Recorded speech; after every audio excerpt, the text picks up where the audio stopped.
All right, page 3. Still dealing with chapter 3. Now, the first question here, they're asking us if a line that contains 2 points is perpendicular to a line that contains 2 different points. So what they're really asking us is the slope that goes through these points perpendicular to the slope that goes through these 2 points? So are they flipped and switched? So I need to know the slope of the line that goes through these 2 points.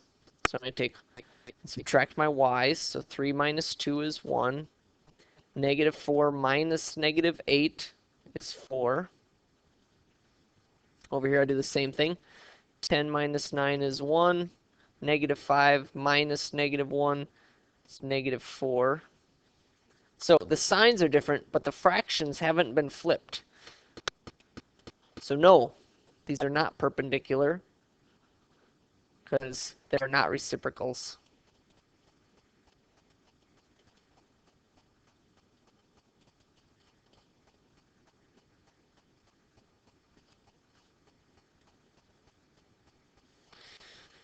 All right, are these lines parallel, perpendicular, or neither? So again, I need to look at slopes. This equation is already in y equals mx plus b form, so I can already see that the slope is a negative 1. I have to solve this one to see what its slope is. So I'm going to move this 5x over. So I have 5y minus 5 equals negative 5x plus 15. Divide by 5. Get y equals negative x plus 3. So my slope here is also negative 1. Since the slopes are the same, that makes them parallel because they have the same slope. Write an equation line that's perpendicular to this one and goes through this point. This point is going to be my x1, y1. I need the slope from this equation in order to find my perpendicular slope. So again, I have to solve this for y.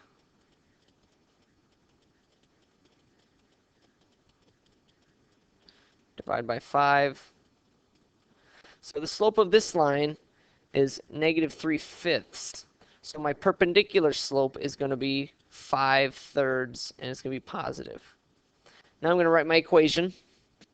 So I'm using that same form that we did on the other page. Y minus y1 equals mx minus x1. This is the slope I'll use. This is my m. This is my x1, my y1.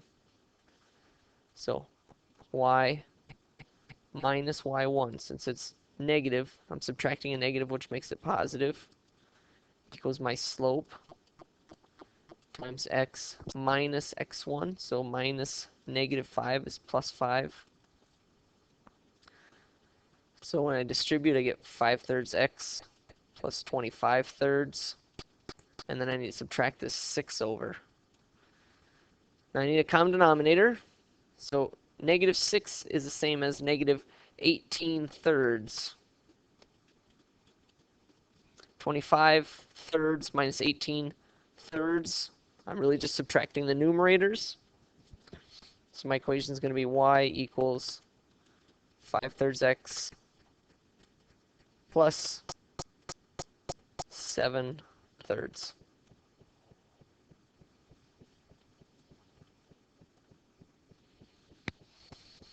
Okay, here they tell me that R and S are parallel. Okay, so these 2 lines, they're the parallel ones. They are not telling me that L and M are parallel. Okay, so I can't use any alternate interior, alternate exterior corresponding that would be on L and M. Only on R and S. For example, I could say 1 is congruent to 3. I could say 4 is congruent to 5. Okay, because these are corresponding on R and S. These are alternate interior on R and S. I could not say that 2 and 4 are congruent because those are on L and M because they're sitting on S as the transversal. S is not acting as the parallel line. So they give me that the measure of angle 2 is 16x minus 4. Angle 3 is 10x plus 2. And angle 4 is 3x. Okay, now these are the two that I can use because they're sitting on S and R with L acting as a transversal. So I can use these. I cannot use these two together.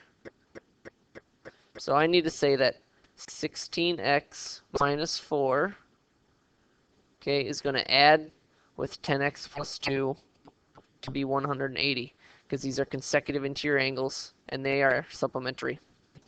So I get 26x minus 2 equals 180. Add the 2. 26x equals 182. Divide by 26.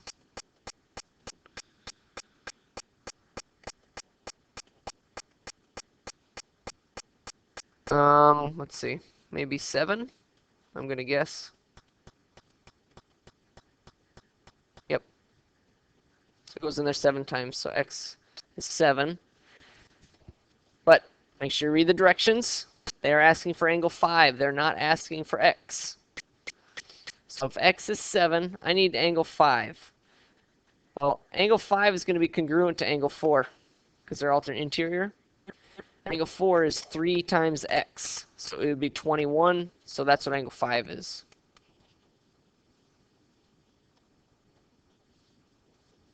All right, here's a proof. AEB is congruent to BCD. AEB, this angle. BCD, this angle. Those are congruent. AE is congruent to AB. And I'm trying to prove that these rays are parallel. Okay. So I've got my givens. These are my two givens. Because I know that these two sides are congruent on this top triangle, that makes an isosceles triangle, which means these two angles are going to be congruent also. So angle AEB is congruent to angle ABE because of the base angles theorem. Okay, which comes from statement 2. So I knew that this angle is congruent to this one. So if this is also congruent to that one, that means these two will be congruent as well. So angle ABE is congruent to angle C. Okay, I can call this angle C because there's only one angle there. This is transitive. Okay, which comes from statements 1 and 2. Or 1 and 3, sorry.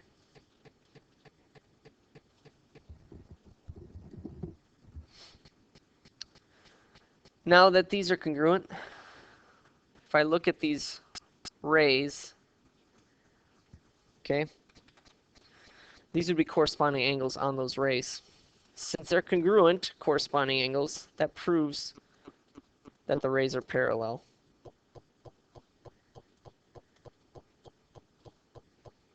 By the corresponding converse.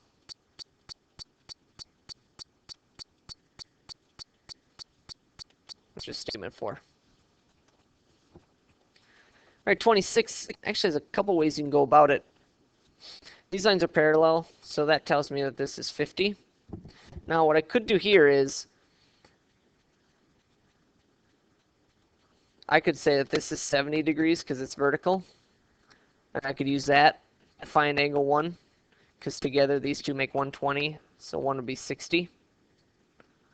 Or I could take another route, still use this as 50, say that these two along with this middle one would have to make 180, so that makes this 60, and that is vertical with this one. Either way, angle 1 has to be 60 degrees.